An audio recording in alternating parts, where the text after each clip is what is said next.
समस्त शारीरिक कल्याण परम श्रीपद पंकज प्रार्थना करने सहित सत्संग योगदान कर प्रत्येक माँ भाई समस्त शारीरिक कल्याण कामना करुच्ची तत्सहित जो भाई मैंने सत्संग प्रदान कर समस्त सुस्थ स्वस्थ जीवित निरामय दीर्घ जीवन कामना करुच्ची। स्वल्प समय आलोचना करने दादा निर्देश आमर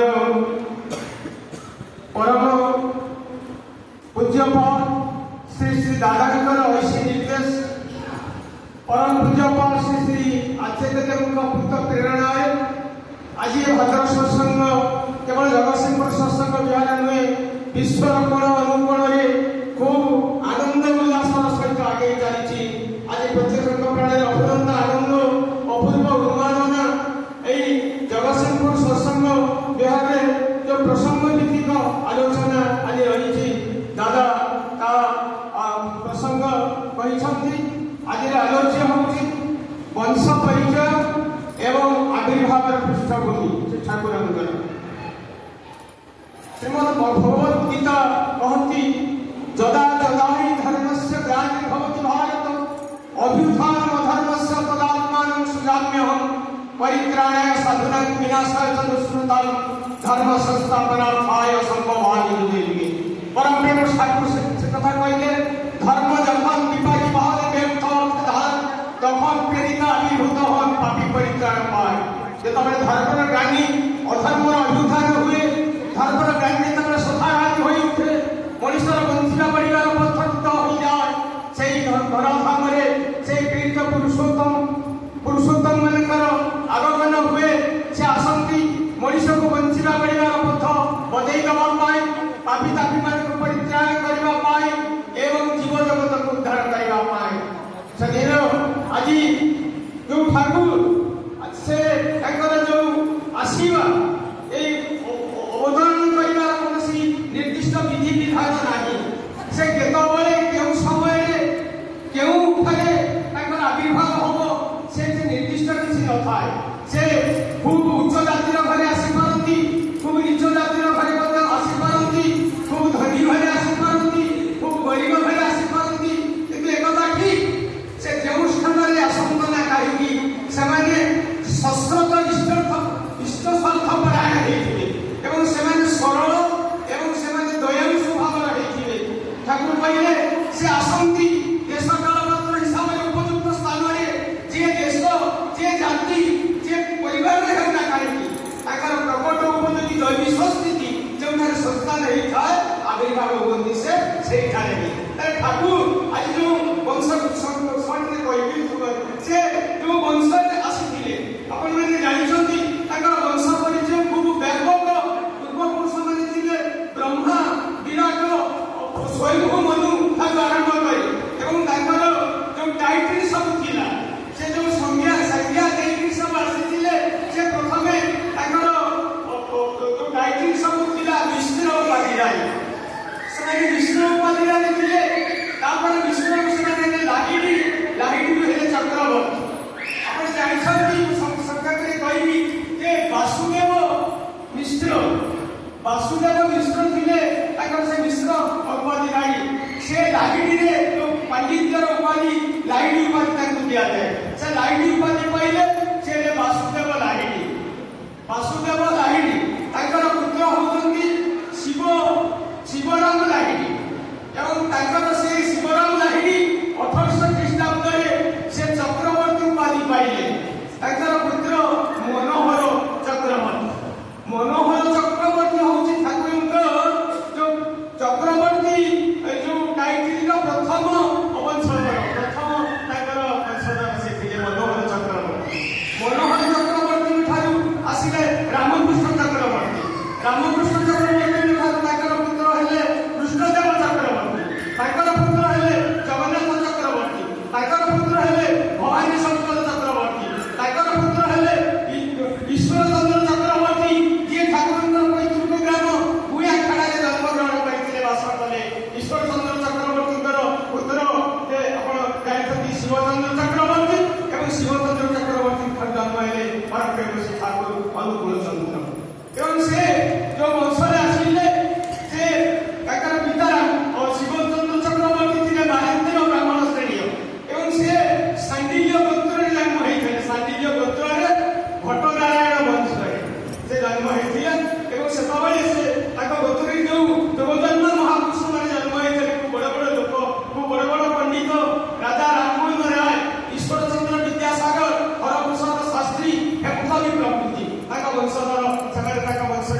रूपामयी देवीଙ୍କର ଚାରୋଟି ସନ୍ତାନ ଥିଲେ। ଚତୁର୍ଥ କନ୍ୟା ହେଉଛନ୍ତି କୃଷ୍ଣ ସୁନ୍ଦରୀ ଦେବୀ। କୃଷ୍ଣ ସୁନ୍ଦରୀ ଦେବୀ ବିବାହ କରିଥିଲେ ହିମାୟତପୁରର ପ୍ରଖ୍ୟାତ ବିଖ୍ୟାତ ଜମିଦାର ରାଜେନ୍ଦ୍ର ନାରାୟଣ ଚୌଧୁରୀ। ଏବଂ ରାଜେନ୍ଦ୍ର ନାରାୟଣ ଚୌଧୁରୀ କଥା କହିଲେ ଅବଶ୍ୟ ସମ୍ଭବ ହେବ ନାହିଁ, ଏଥିପାଇଁ ରାଜେନ୍ଦ୍ର ନାରାୟଣ ଚୌଧୁରୀଙ୍କୁ ସେ ବିବାହ କରିଥିଲେ। କୃଷ୍ଣ ସୁନ୍ଦରୀଙ୍କ ଗର୍ଭରୁ 6ଟି ସନ୍ତାନ ଜନ୍ମ ହୋଇଥିଲେ। ଚତୁର୍ଥ କନ୍ୟା ହେଉଛନ୍ତି ମନମୋହିନୀ ଦେବୀ। ଷଷ୍ଠ ପୁତ୍ର ହେଉଛନ୍ତି ଗୁହା ବା ଯୋଗେନ୍ଦ୍ର ନାରାୟଣ। ଏବଂ ସେଇ ମନମୋହିନୀ ଦେବୀ ବିବାହ କରିଥିଲେ ସେଇ ଗୁୟାଖରା ଗ୍ରାମର ଶିବଚନ୍ଦ୍ର ଚକ୍ରବର୍ତ୍ତୀ। ମନମୋହିନୀ ଦେବୀଙ୍କ ଗର୍ଭରୁ 9ଟି ସନ୍ତାନ ଜନ୍ମ ହୋଇଥିଲେ। ଚତୁର୍ଥରୁ ଅଷ୍ଟମ ପର୍ଯ୍ୟନ୍ତ 5 ଜଣ ସନ୍ତାନ ମୃତ ହୋଇଥିଲେ। ବଞ୍ଚିଥିଲେ ମାତ୍ର 4 ଜଣ। ଜ୍ୟେଷ୍ଠ ପୁତ୍ର ଠାକୁର ଅନୁକୂଳ ଚନ୍ଦ୍ର, ଠେକୁଦା, ବାଦଲଦା ଏବଂ ନବମ କନ୍ୟା ଗୁରୁ ପ୍ରସାଦ ଦେବୀ।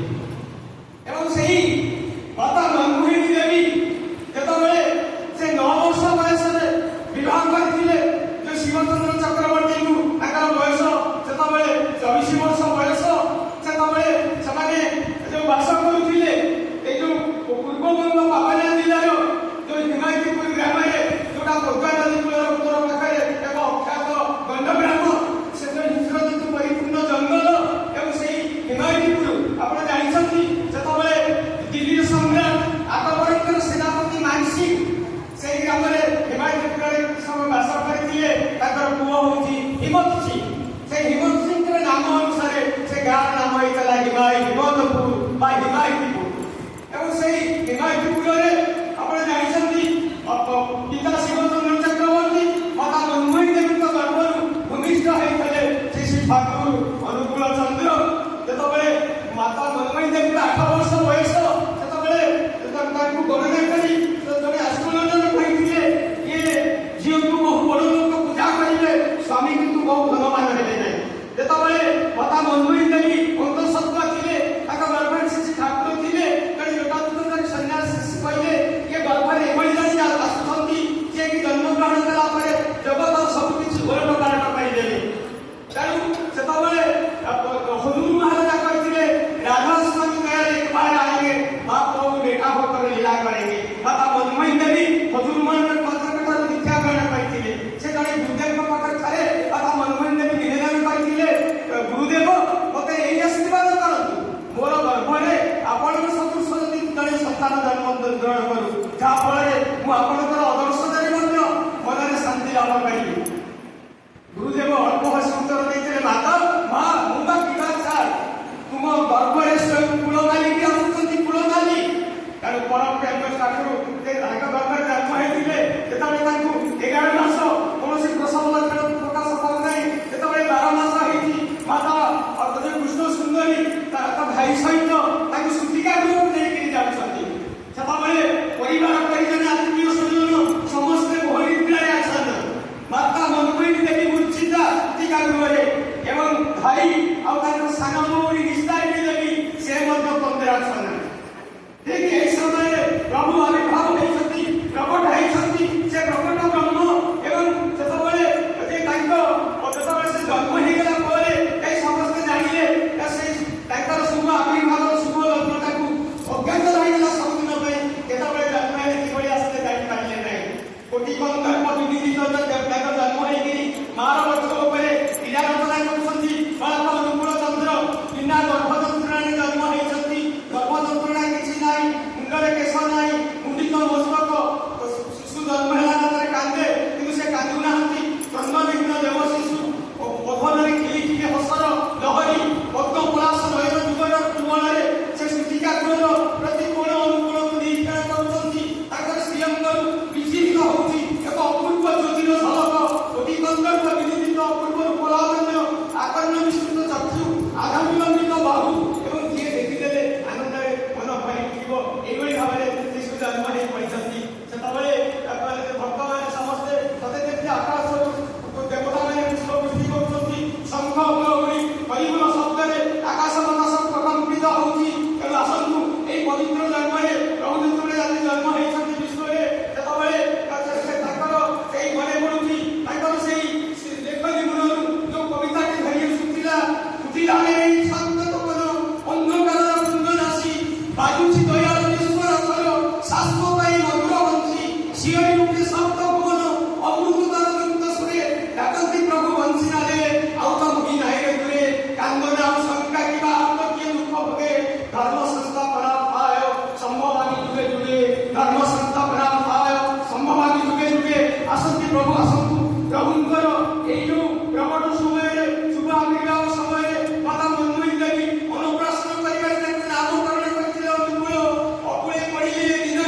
ବାସୁଦେବ ଦେବ ତମେବ ସର୍ବଂ ମମ ଦେବ ଦେବ। ଜୟ ଗୁରୁ।